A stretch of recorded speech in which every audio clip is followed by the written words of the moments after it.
And we're live. Take it away, John. Thank you. Good afternoon. My name is John Jackson, president of the Schott Foundation for Public Education. I want to welcome everyone to our sixth webinar in our 25th anniversary series of webinar. And this webinar is going to focus on racism and philanthropy. This is by far one of the highest registered webinars, with over 700 individuals registered to participate. This to me is representative of the fact that many of our partners and many of you all participating recognize that in order to see the type of social justice outcomes that we desire, we must begin to address the barriers that are created, and many of the barriers are barriers around racism. So this, for my partners in philanthropy, this is an opportunity for us to listen. And it's an opportunity for us to hear from partners and advocates that we engage with all of the time. More often than not, they get to hear from us than we get an opportunity to hear from them. But it's an opportunity to better understand how we as an institution and we as a sector contribute to the barriers that keep inequitable outcomes alive. So we will have, to my philanthropic partners, more than enough opportunities during our conferences and our philanthropic get-togethers to hold one another based on what we hear and comfort one another. But to those who are advocates, grantees, and partners, I just want to say thank you, because and ensure you that this is just the first in a series of conversations that we want to have within philanthropy to better understand how we can be better partners in addressing the racial gaps and the inequities that exist, but also our own policies and practices which contribute to these barriers. So I want to get out the way because this is a listening opportunity. So I'll turn it over to our Vice President of Programs, Mr. Edgar Villanueva. Edgar.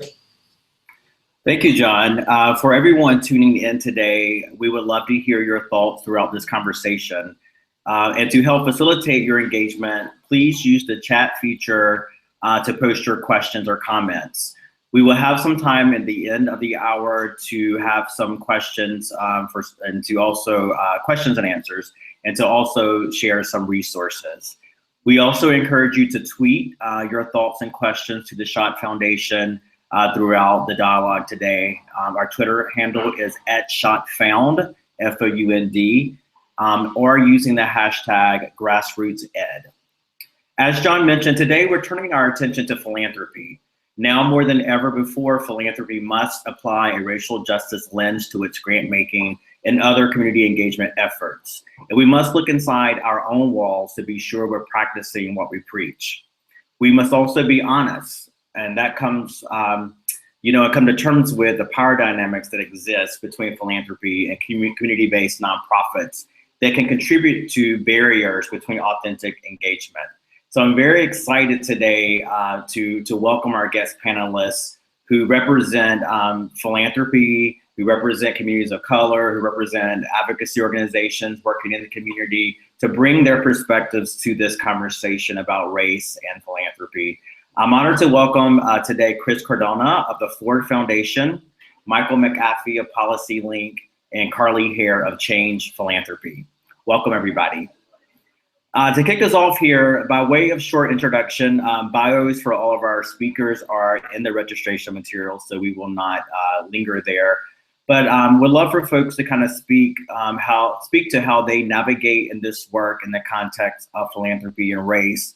And what are the outcomes that you all want to see changed?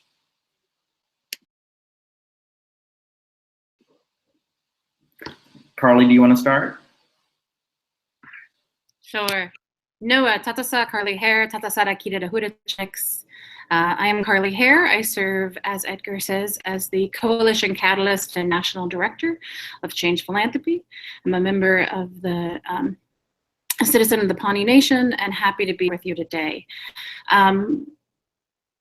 When I think about how you navigate these roles in philanthropy and how we think about race and the power dynamics that exist within the conversation, it's it seems as an ever-evolving conversation, but also a conversation in which we always need to set context and reality in, that we are dealing with a history of philanthropy based predominantly on a model of charity, based on wealth acclamation that came on the stealing of resources, of land, of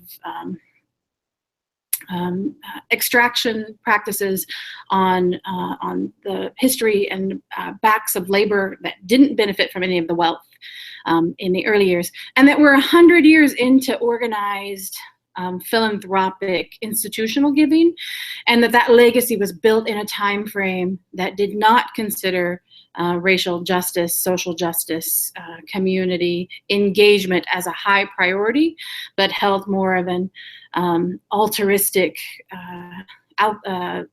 role in a beneficiary type of role. So we're navigating that system that's been existed for the reality, and there are many of us in the field working as change agents to shift conversation, opportunity, dialogue, and really have some deep opportunities to speak truth to power and to shift those power dynamics. And I'll stop and open up the conversation to one of my partners to share what they're doing.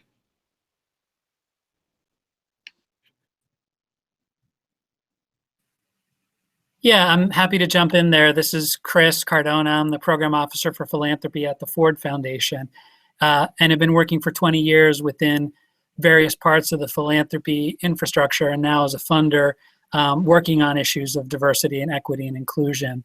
And so in terms of navigating that, I think what Carly says is really important to keep in mind, and this feels like something that we're starting to see named more explicitly, which is a recognition that in working on social justice or on combating inequality like the Ford Foundation does, we need to recognize that the very institutions within which we work are part of the problem, right? Sort of in a better world, the accumulation of wealth that allows for large foundations to exist would not exist. So institutions like ours would not be around. And so there's that part of what you navigate is the need to recognize that tension within social justice philanthropy and to allow that to drive your work forward rather than leaving you in a paralysis of sort of anxiety or guilt, right? Like that would be a misuse of privilege, right? Is to come to that awareness, to come in with that awareness and allow that to sort of paralyze you into indecision. It should really be a motor to propel the work forward. And the way my boss Darren Walker talks about it is practicing vigilance and vulnerability. So we're very open about the ways in which, even as we advance work on equity through things like our program on gender, racial, and ethnic justice, in our internal discussions of equity, we were not lifting up disability in any systematic way, and shame on us for that. That was us falling short. And Darren has spoken and written eloquently about that shortcoming and the need to do better. And we're in the midst of internal work to figure out how to do better on that piece specifically. So I think the navigation has to start with recognizing, as Carly says, the context in which we operate, and both the possibilities and, frankly, the limitations of the types of institutions in which we operate. Mike? Very powerful, Carly and Chris, and I want to build on what you have said here in a couple of ways. I navigate this space having started my career in philanthropy and then moving to the nonprofit sector and then to the federal government and now to the policy space in a couple of ways. The first goes to what Carly said around charity. By trying to always be clear when I'm trying to advance results in the world, am I doing it from a charity perspective or a transformational perspective? Because when I talk about a transformational perspective, I'm talking about holding the right mix of solutions that can get us there. Charity can be done and not necessarily have to deal with the structural things that are going on in society that often keep us from getting the outcomes we want. But if we're really going to national impact impact that's actually going to move the needles on all the indicators that we're always looking at and lamenting that they're not improving, then you can't do that without dealing with the structural issues, those systems issues, and those policy issues. So my first point of navigation is to always try to get clear when I'm talking to funders and others, what's the journey that we want to be on? Nothing wrong with being on a charity journey, but let's be clear about that and not conflate that with something else and then be frustrated.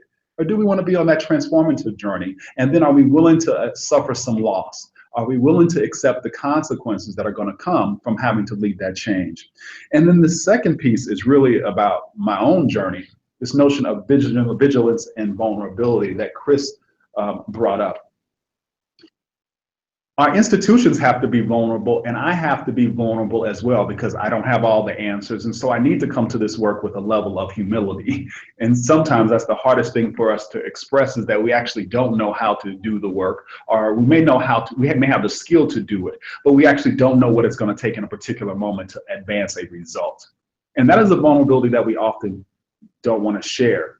But it also means that in some cases, even our own stakeholders will be upset with us. So for example, when I think about what's going on right now with the conversation around the white working class somehow now being this new phenomena, it's not a new phenomena. It's always been there. When we think about the 100 million at 200% of poverty, they're about 26+ % of that population.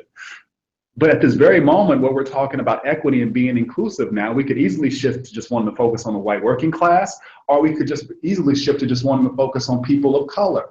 So that vulnerability for me now is to be able to express a point of view that says we got to hold it all. We've got to hold that entire 100 million. And in many cases, on both sides of the fence, people don't necessarily want to hear that. And the vigilance has to be that our leadership voice has to be willing to put race, class, gender, and all these intersections front and center in the work. So I would love to build on that thought of how do we think about our work and knowing where our work is at. If we think of this work in philanthropy moving through a spectrum, you've got folks that live in that charity role and space because it's important. There are people who need clothes and food and shelter as immediate without any policy touches that we need to think about. But then there's this group, as we think it through a race lens, there's a group of funders who have taken an active role in seeing the world as colorblind without a specific lens, but are trying to address issues at large that may be affecting our communities. And there's a level within there which, if we are strategic about how we engage with that funder network, those funders, folks in that space, then we can move the work forward. And then you move to the next tier, which might be around folks fully addressing equality. So they just want to look at how do we equally disperse resource and think about it for each community and what that means. And then you move through the spectrum to a place where it's around equity. How do we address the disparity that exists in community to create a space in which everyone has a chance to have the same opportunity? And then finally, the far end of the spectrum, really looking at a justice/liberation space in which we are moving past that. We are visioning bold, proud, engaged leadership and community, and we're being bold investments and bold practice and sharing power differently. So I think there's a role for everyone within that spectrum, and there's opportunity for movement for everyone in that spectrum. And how do we help support that as a field, as individuals, is really important. Yeah, and just to build on that, to one of Carly's first points about the issue of colorblindness. I mean, we definitely do see this in the way that foundations talk about the support they provide for communities of color, right? And there are, multiple reports and statistics that show the low levels. And the debate around methodology always boils down to, dollars that are targeted to communities of color, meaning that they can be identified as going to, let's say Latino-led organizations. And this, it feels to me like this is something that hasn't moved as much forward as I'd hoped, over the years that I've been working in this field. Like that there haven't always been as strong a defense and a case made for the value of targeting resources, right? At least within the philanthropy sort of world, the discussion that I've been a part of.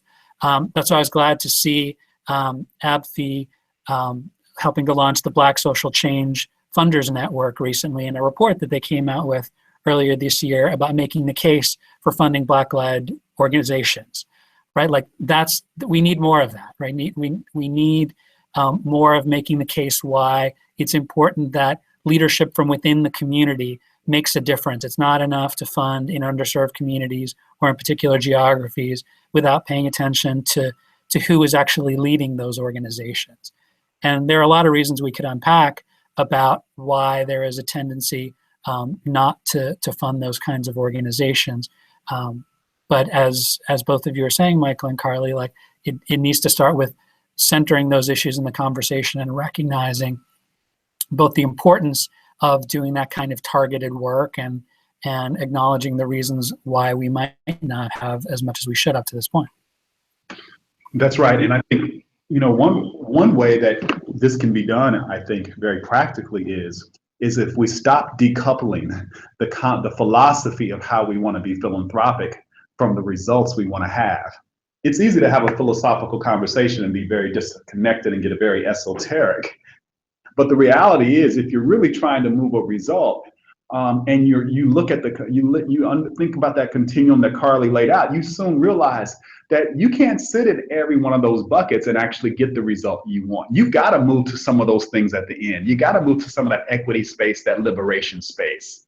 And so leaders have to be willing to be conscious about not just the philosophy of what they want to do, but the practical application of their leadership. Because when you get very real like that, you'll really discover the path forward. My biggest frustration is that we keep churning and trying to philosophize our way out of what we know is obvious. The nation was built with a structure that was very intentional. We even see in this day and time where folks are intentionally getting population impact by designing opportunity in and out of communities. And for us to think that somehow we don't have to take that on because we're afraid of advocacy or we don't want to get into the political space it's folly, one. And second, if you don't want to do it, it's fine. But just stop looking at our opposition. Just stop looking at population level data and getting frustrated that it's not getting better. Because until we move to some of those other places on the continuum that Carly laid out, we just actually can't get the results we want. Absolutely. Can we name some of these philanthropic practices that make it more difficult for us to address racial inequalities? What are some of the ways that we might actually be harming communities of color within, by our work of philanthropy? Yeah, I think one of them has to do with one of the organizational consequences of the lack of willingness that Michael just mentioned to examine the role of race and class and gender and structural bias in shaping the institutions of our society. Like, if you don't, sort of take on that analysis that is the legacy in which we're embedded, and we need to be vigilant about sort of deconstructing that within our institutions and within ourselves, then you're likely to have, a spot. I was going to say a blind spot, but I understand that that's not the right way to put it from a disability perspective. But that there's a lack of understanding that our own practices with regard to hiring, with regard to management, with regard to grant making, because we are human, because we are part of this society and the structure that we live in, are shot through with implicit bias, like all individuals in all institutions are. We're far from immune from that. And so that's part of that vigilance, right, is understanding what are the different ways in which, implicit, first of all, understanding the concept of implicit bias, training your staff about it, looking at your practices and policies, whether it's hiring or management or grant making or what have you, and then proposing specific changes about how to mitigate that. And again, not from a place of like guilt or, oh, I'm such a terrible person, but like this is what life is like in a society that's come together the way that ours has. And that's just part of the job, is looking out for that. So to be really concrete about that, I think one area where there needs to be more work on this is in the role of class and educational privilege, right? Like, I think there are more funders and the field overall, there is some progress with regard to representation of people of color at the program officer level. But I think the other filter that needs to be added is, are those folks from elite educational institutions, right? Like, and are you really getting connection to the lived experiences of the folks that you're trying to help if it's folk of color who all went to the same colleges that the existing power structure also went to? So are you just, reproducing that same network of privilege just with folks of different skin color, but not necessarily real different lived experience that's going to help you do the work in a different way? So that in particular feels like one area where we need to move the conversation in philanthropy forward. So I would share another practice that we see a challenge is that philanthropy and the field in general does not like to have uncomfortable conversations. Often we don't like to call out or say, and we navigate the place of like creating actual truth and reality situations versus how we package them to make them more comfortable for people to have conversations. So we talk about when our grant making might not be actively, we don't talk about white supremacy. We don't talk about white fragility comfortably. We don't talk about the role of privilege and access that often. We don't talk about what lived experience as a field at large. We don't talk about what lived experience benefits there are by bringing your full self into the work and being able to be a full person with all of your intersectional experience at the table.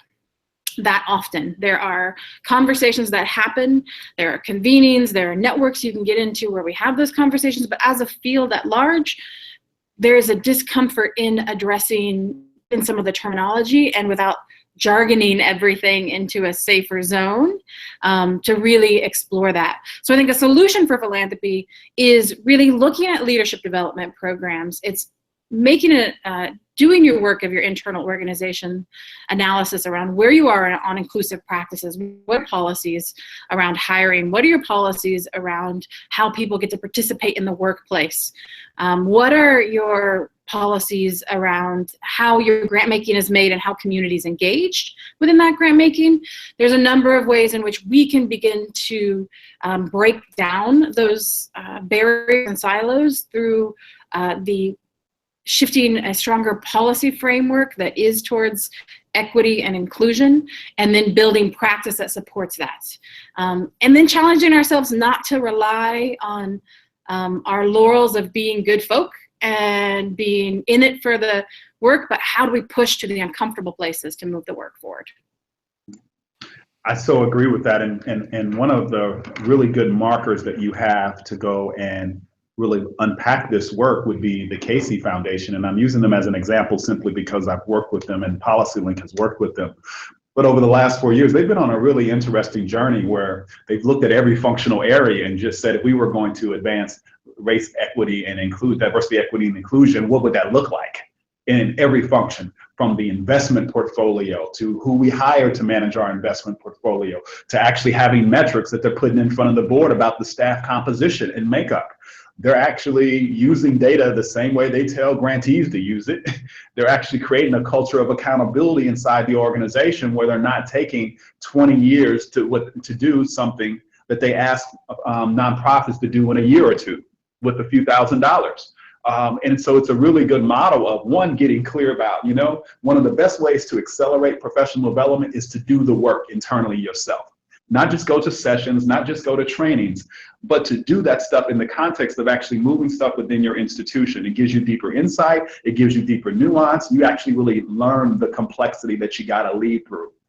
And I think that's really powerful, and I'm watching them do that, and it's been refreshing to see an institution that is focused on saying, the way we actually get better is not with coming up with a new frame that looks outward. It's actually about, yes, us still doing our grant making and things we got to do externally, but we actually get better by also turning inward and actually learning how to do the things that we need to do.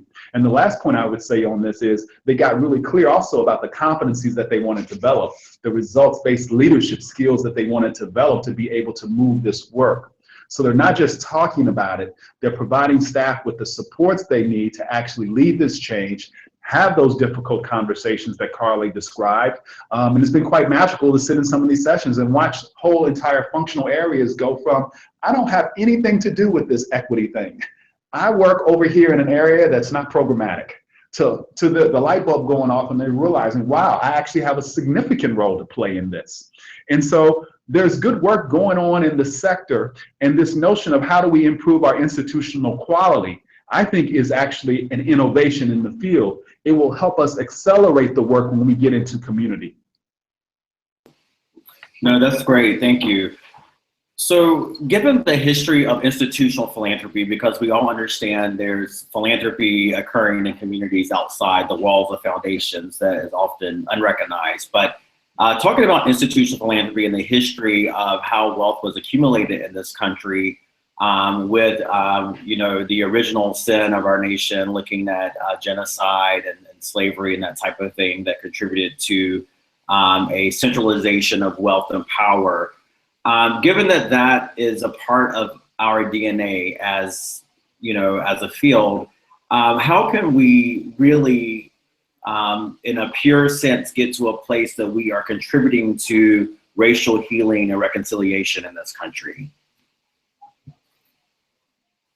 Yeah, I mean, I think part of it comes from recognizing that legacy, talking about it, being open about it, and recognizing the limitations that the context in which we operate, put on what we're able to do, and to think in a much more holistic way about how we partner across sectors, and promote greater accountability, right, around things that have happened, and part of it even goes with sort of self-presentation. I've heard one funder talk about their work as being based in a particular multi-state region because the money was made off of railroads, and communities were not treated well in that, and as a result, that foundation provides X large percent of its grant making in rural communities, and particularly in Native country. So it is possible to talk about that in a way where you're clear about the legacy of that, and how that impacts the choices that you make, and sort of why you prioritize the work that you do. But I think it's also important to recognize the limitations of what funders can do. I mean, we're not going to solve any of this, but sort of how do we be clear about what we can and can't do within the structure that we're in. And I would add a nuance to that, to Chris's point, understanding what we can, what we can't do, and what we won't do. So Yeah. we could be giving away more than 5% of our payouts of all of our foundations. Yeah. That's the legal minimum we can do. Right. We could be giving out 10 to 15,000 if we weren't trying to keep these institutions in perpetuity in place, if we wanted to address an issue. It still won't mirror the resources that are available, say, through the federal government, or the individual donor opportunity for engagement. But if we wanted to be progressive about how we're doing work, we could expand our payouts and may look at that differently. Would we do that? Would foundations do that? We could, and use Ford in this example. Ford's moving $1 billion in their investments to think about where they're investing those dollars. What are other examples in which people are using the existing structures that philanthropy has created, that we hold as this is for the philanthro world, that we can shift? That's around investment. That's around who we hire. That's around who our vendors are. That's how we engage in resource distribution and who we let make those decisions. So are the decisions made by program officers with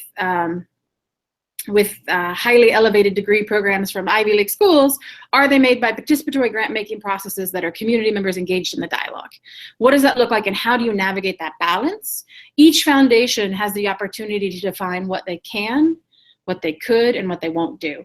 And I think there we could shift some if we explored could and can't space. Mm-hmm.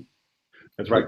That's powerful what you just said, Carly. I mean, another example, trying to give just practical ways where I'm seeing this stuff happen, is the Kellogg Foundation has really done some really good work around racial healing. I got to see it firsthand as a board member of an organization in Chicago where they were bringing racial healing into the Chicago police departments. And working with community, really a very tense space in Chicago, as many of you all know, but that work was going on. And so I think this notion of what you want to do, I really want to hit on, because philanthropy must own its power to set civic agendas, to set national agendas. We put a lot of stuff on the map that is quite irrelevant in the scheme of the things that should be on the map. And to be able to put the notion of healing, the notion of redesigning systems and policies so that this nation is stronger for the majority of folks who live here, would be a powerful agenda setting task. It is daunting and it is scary, but it can be done. And that's what I think this moment requires, as Carly was saying, for us to dream big like that. And so own your power to be able to set an agenda, to be able to put these things on the agenda, and then to produce some of that research to provide the context for how long does it take a community to heal that is deeply traumatized? How long does it take for you to get results in the context of all that deep hurt and pain and mistrust that goes on? These are all questions that we should be on the journey to try to answer, because it'll help us get better at changing the world. Exactly. And so set the agenda around the things that are really those wicked problems for this moment, and not be so seduced to keep thinking about programmatic responses that will never change the things that we're describing right now. Absolutely. We are getting lots of questions and response from Twitter, but before we go there, I just want to lift up, we've talked and named some of the challenges of within institutional philanthropy, internally, within the field, but also, in terms of how we grant making strategy. I wanted to ask the panelists before we transition to questions, are there promising approaches or solutions that you see happening within philanthropy that give us hope that, that change is possible in terms of how we really apply a racial justice analysis internally and externally to our work? So I will say that I am inspired and excited that more people are comfortable in having a conversation and identifying race, gender, orientation, ability in a more comfortable way than they were when I entered the field 15 years ago. And you had the conversations about race on the side. And we had the meeting after the meeting more frequently to really break down what had just happened in spaces.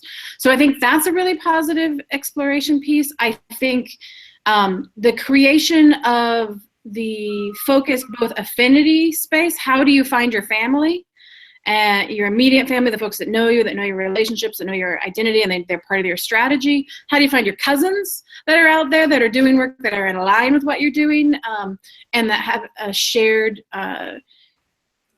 role in liberation for everyone if we work more strategically together?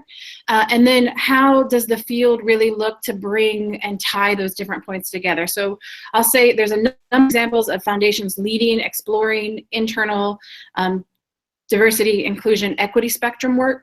There's a number of institutions like our partners that are part of Change Philanthropy and the individual 10 networks that are moving conversations forward, as well as other field partners that are doing deeper dives like Grantmakers in the Arts, which has really taken on an equity frame for how they're doing their work, that is exploring this for their network and what that means.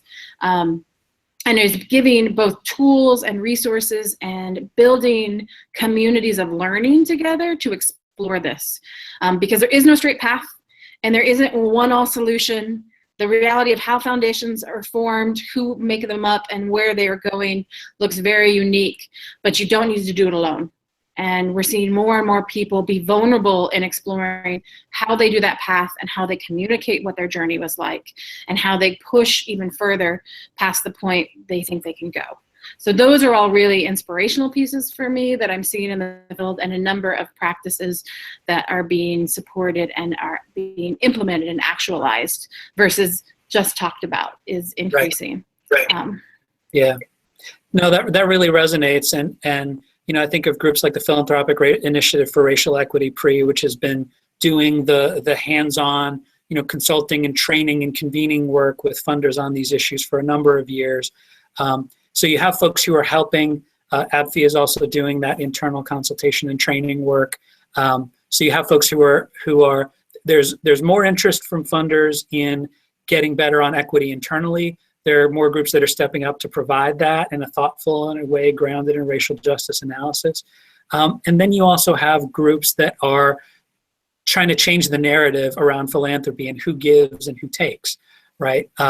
So, Hispanics in philanthropy, where I used to work back in the day, has long had a narrative that Latinos are givers too, particularly at a time when, there's a more invidious narrative being propagated, that idea that Latinos are givers of social, intellectual, and cultural capital and enrich the life of our country just feels really fundamental. And so them setting up, a crowdfunding platform that's Latino focused and channels resources from individuals to Latino organizations, or the way that Asian Americans and Pacific Islanders in philanthropy spent years seeding 50 API giving circles around the country, like that creates philanthropic, like financial and social capital within our communities, and also lifts up an alternative narrative that counters the really negative narrative that's being pushed around communities of color. So yeah, I'm particularly encouraged to see the internal work, more demand, the internal work that's responding, but then also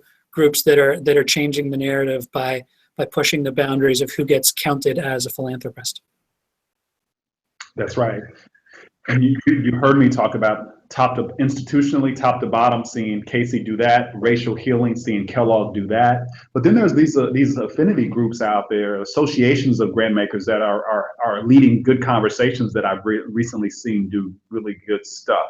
San Diego Grantmakers, Southern Cal Grantmakers, the San Francisco Foundation, the Kuti Foundation, they're leading on equity regionally.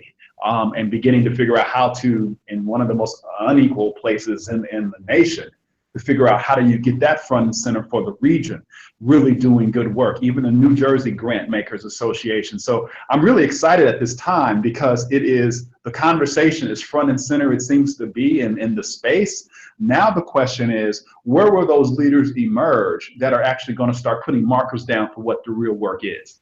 And when I talk about the real work, I'm talking about the real work that pushes us to getting, the impact commensurate with the folks that are living in pain in these communities.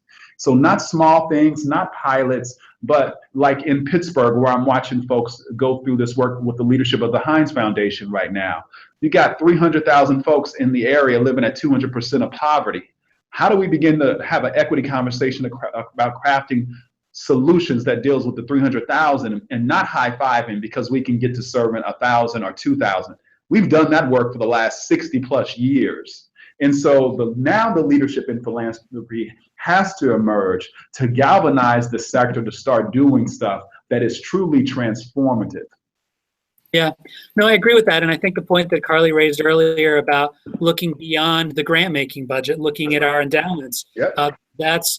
that increasing, to me, that feels like the other side of the coin of recognizing, the origins of the wealth and the legacy in which we live. I mean, it goes to your point, Michael, about owning our power. Like we spend so much time focusing on the 5% in private foundations that is used for grant making, and it's important to get more of that flowing to POC-led organizations. But it's also important to engage with the other 95% with the endowment practices. ABFI has been doing great work on who the investment managers are and diversifying that. Our announcement around impact investing is building on work that the Heron Foundation, the Rockefeller Foundation, many others have been doing for some time now. So I agree. It feels like, sort of maybe a little ironically, like that type of work, which has a very sort of finance focus to it, to me is another side of the coin of being a social justice funder. You've got to put it all on the table. All of your assets, be clear where they come from, but also be clear what they can do and what they should be doing. Absolutely. Thank you. I am now going to transition for Q&A. As a reminder to our audience, if you will put your questions in the chat box or shoot your questions over to us on Twitter at ShotFound, #GrassrootsEd. The first question that I will raise has to do with the lack of accountability and transparency for foundations. Particularly around board governance. Many private foundation boards are paid. So how do we ensure a lack of conflict of interest, or that these folks will actually make the right decisions on behalf of the community, given the way that board governance currently exists in the sector?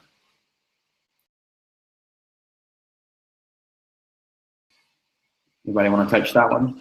Yeah, I think there's a real opportunity there. I just joined the board of a foundation myself recently. I'm privileged to have joined the Winthrop Rockefeller Foundation board, and my first meeting was last month. So it's a world I'm getting to know more, and it's clearly one where there does need to be a lot more work done. I think we don't.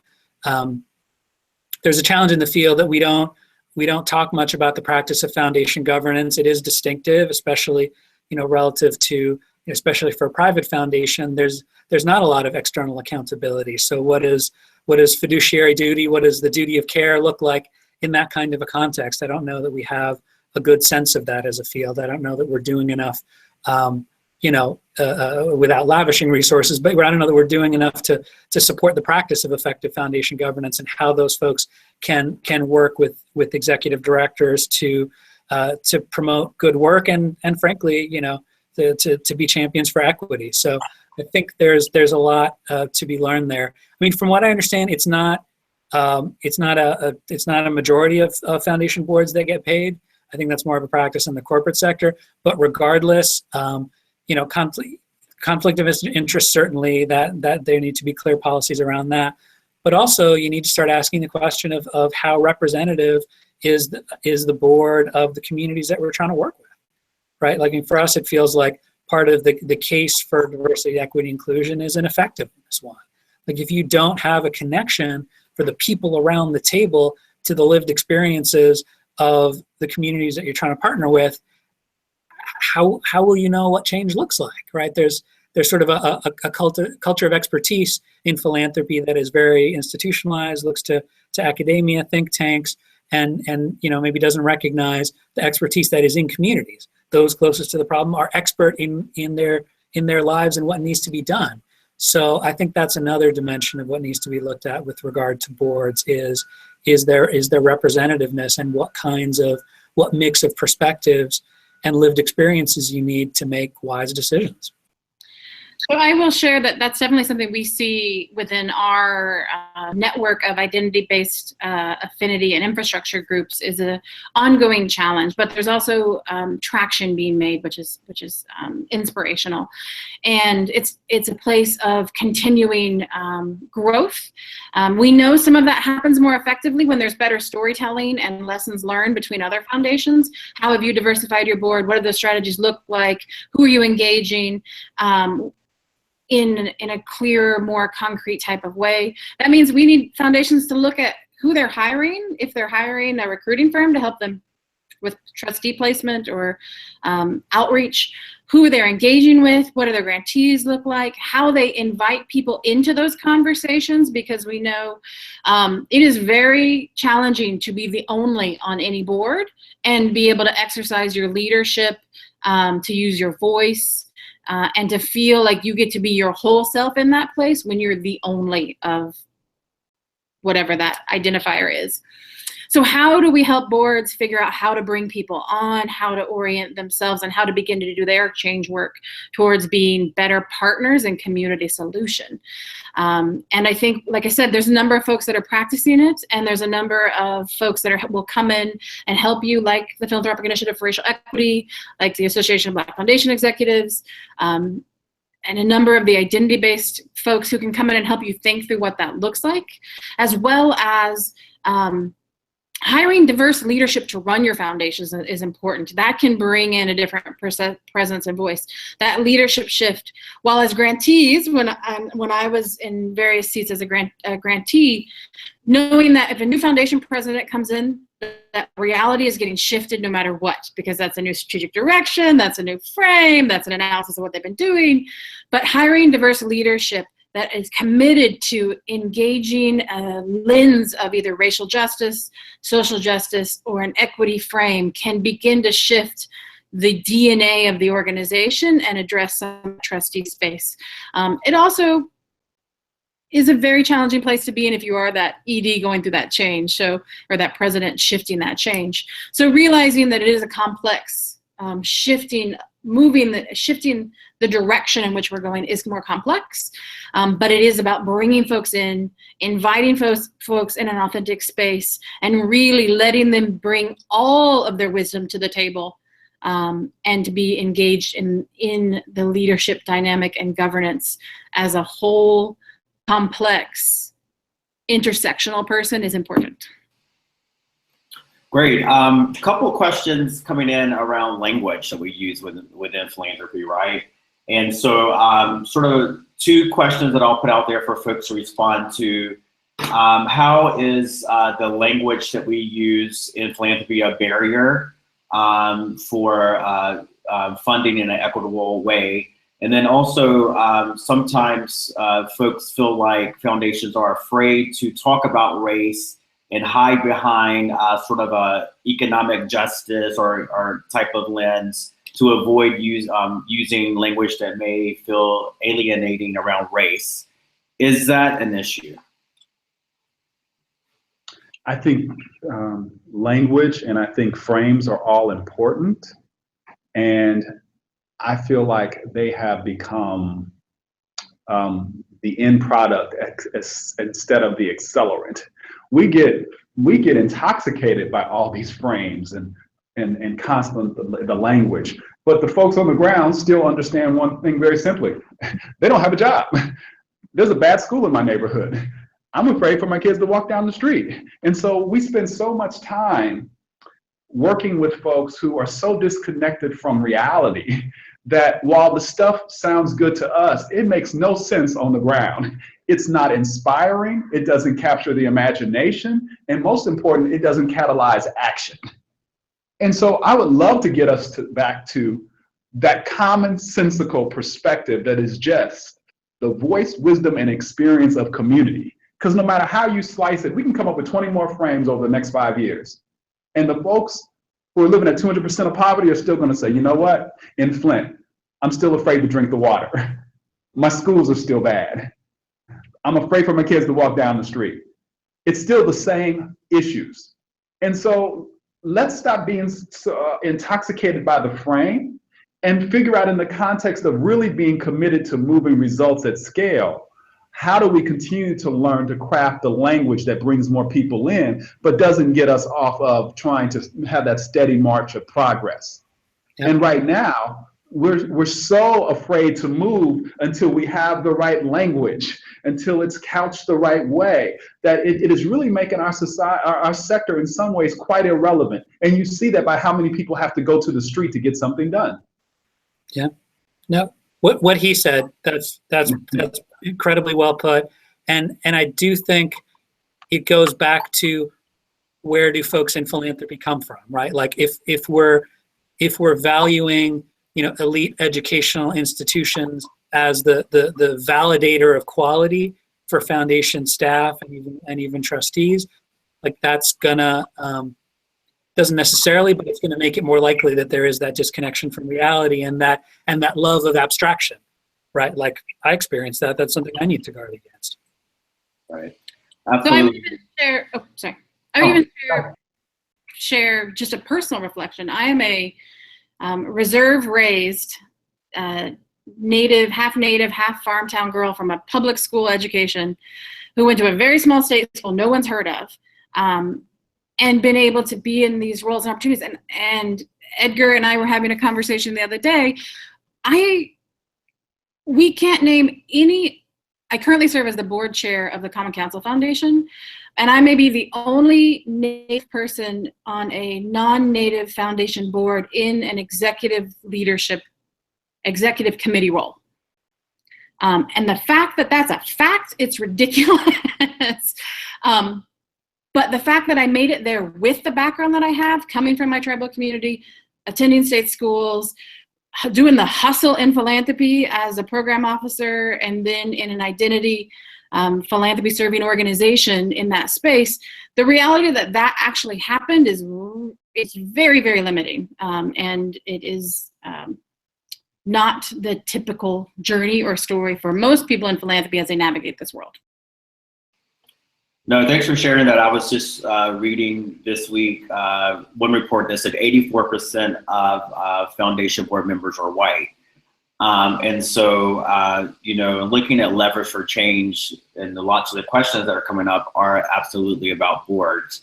And so very interested in, speaking of boards, we have a question from a foundation board member who is asking, what are the kinds of resources, consultants, process that you all might recommend that will help guide a foundation through a process to undertake an equity audit, so to speak, in order to drive change from the board level?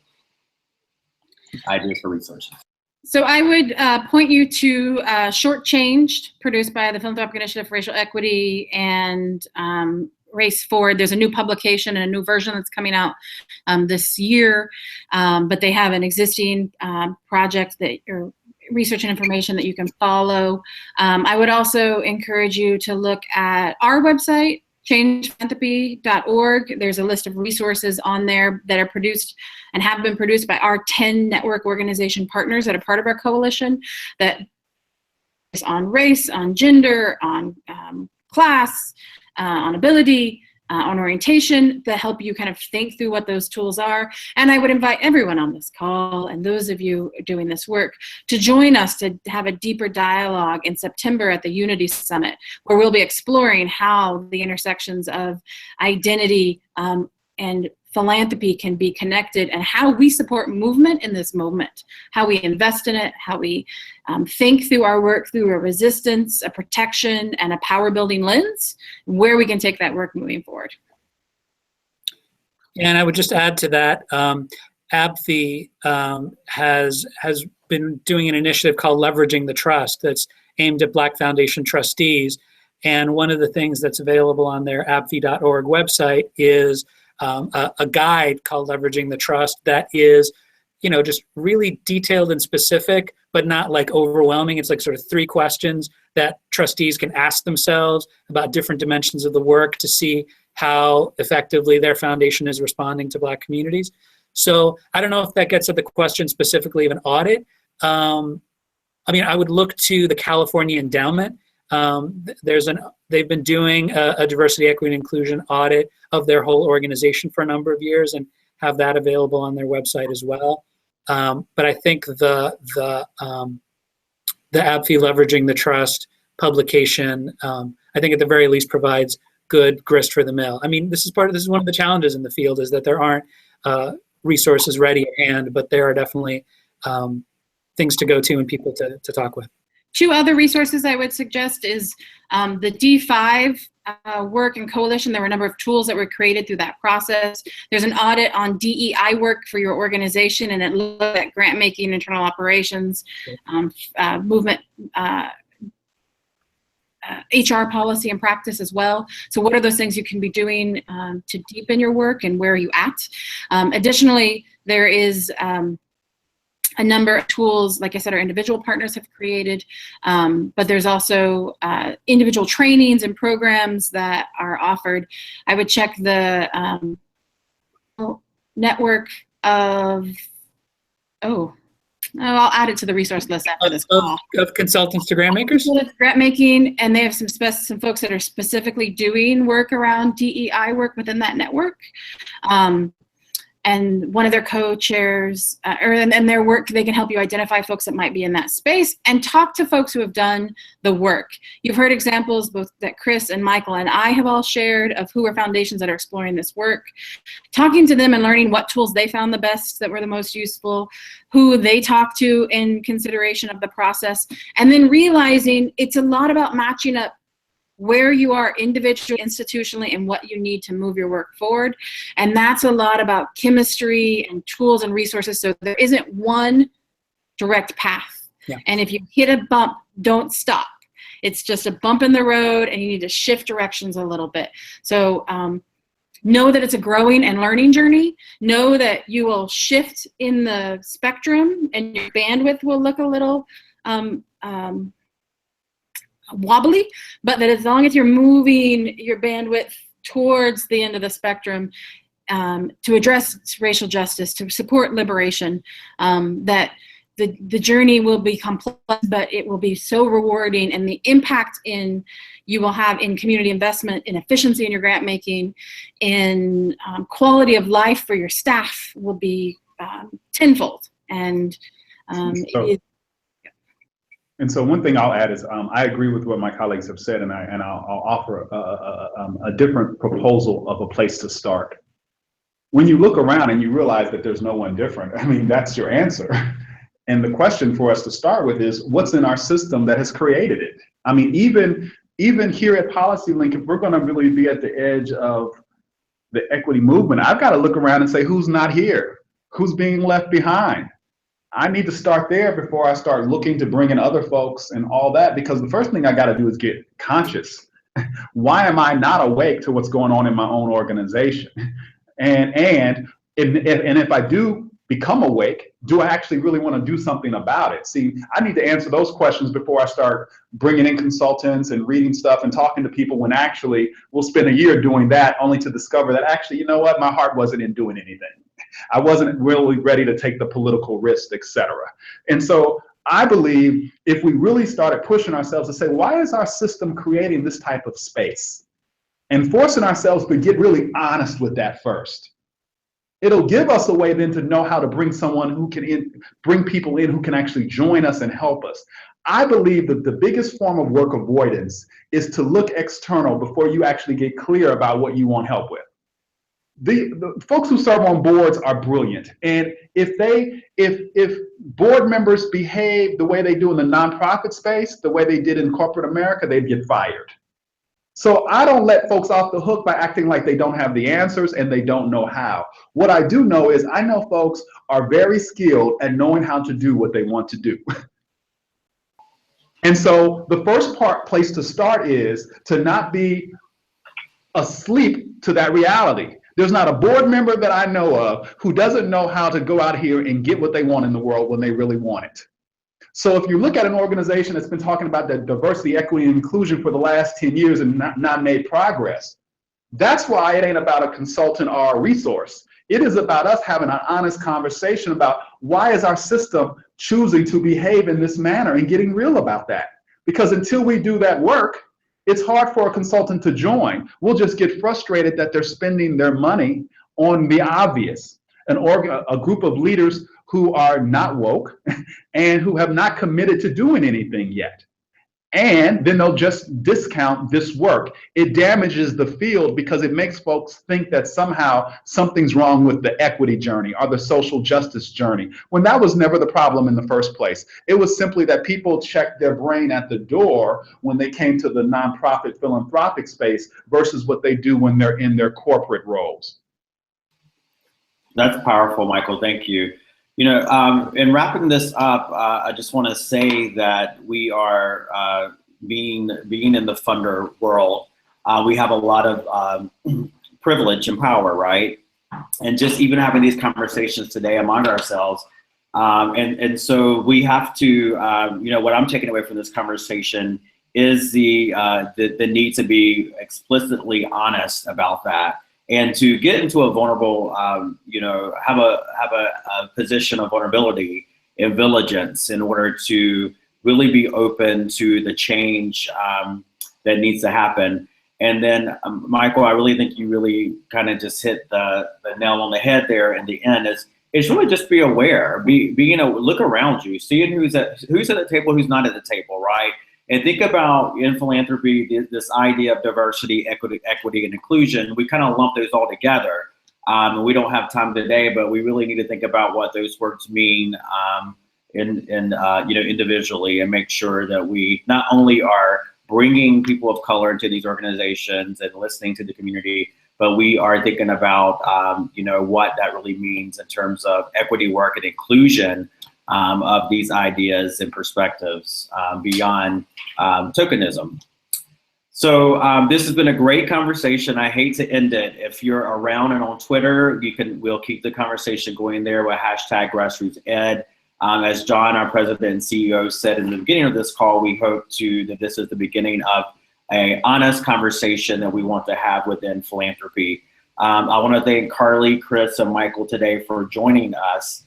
I invite all of you to join SHOT's National Opportunity to Learn Network on our website at www.shotfoundation.org, and to follow us on Twitter, again, to keep this conversation going.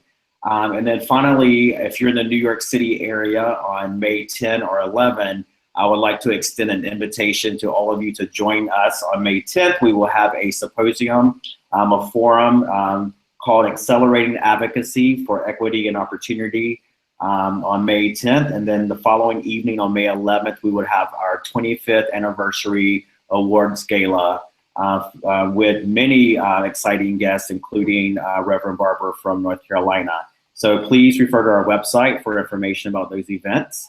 And thank you all for making this 25th anniversary very special for us. And we look forward to the work ahead. Thank you. Thank you, everyone.